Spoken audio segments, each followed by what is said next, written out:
Salut à tous, dans cette vidéo nous allons voir comment fonctionne le planning d'Omega Permis.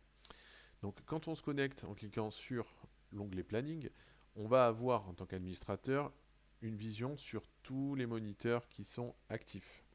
Donc là évidemment j'ai un planning qui est vierge, j'ai encore placé personne et on va utiliser l'élève test que j'ai créé dans d'autres vidéos. Alors l'élève test étant sélectionné, ça veut dire que quand je vais placer une prestation, ça va être pour lui. Évidemment on a la possibilité de changer.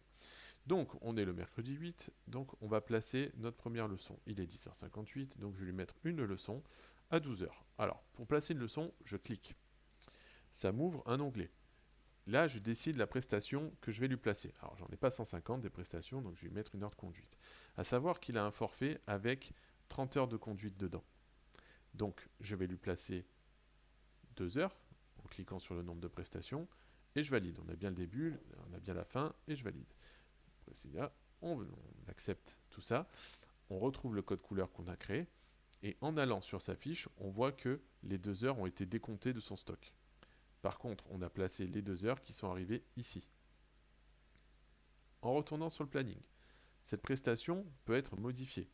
Par exemple, si je rajoute une heure, parce que finalement il voulait conduire 3 heures, on va modifier, et là, pareil, le logiciel va décompter une heure de plus que ce qui était prévu. Ça fonctionne exactement pareil si on enlève des leçons. On va dire que finalement je ne peux pas faire la leçon, donc je la refile à quelqu'un.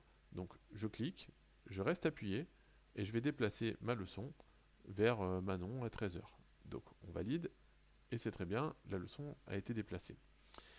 On peut aussi placer les leçons d'une manière différente. Par exemple, s'il me dit qu'il va être disponible de 17 à 19, mercredi, jeudi, vendredi.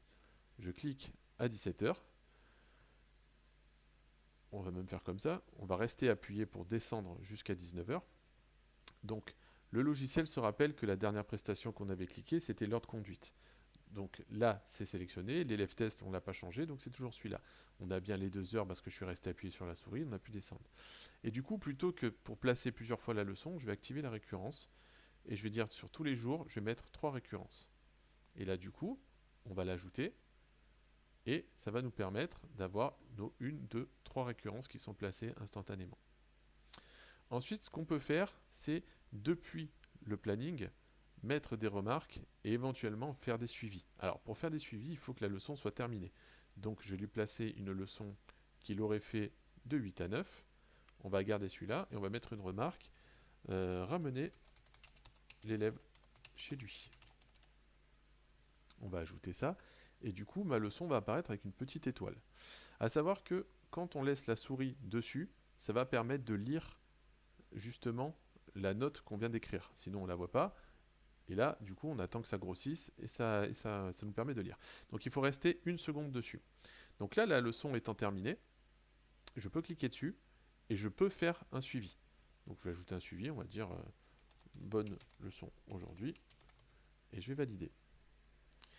Donc là, ça me dit que le suivi est validé parce qu'il y a le petit S qui va venir s'inscrire en plus. Ça veut dire que le suivi a été réalisé. Et donc, dans la partie suivi pédagogique, on verra que ça a intégré cet élément très rapidement en cliquant. Je vois bonne leçon aujourd'hui. Et ça a même relié la leçon avec le suivi, ce qui fait que ça nourrit mon livret numérique avec la leçon. Donc très important d'utiliser le planning comme ça.